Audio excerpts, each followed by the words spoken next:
اللهم لعن اول ظالم ظلم مثنوی که خودش میگه واقعا اصول دین، واقعا اعتقاد منم اللهم لعن اول ظالم ظلم حق محمد وآل محمد وآخر تابع له على ذلك.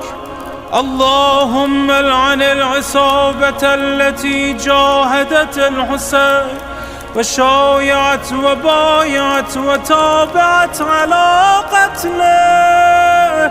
اللهم لعنهم جميعا.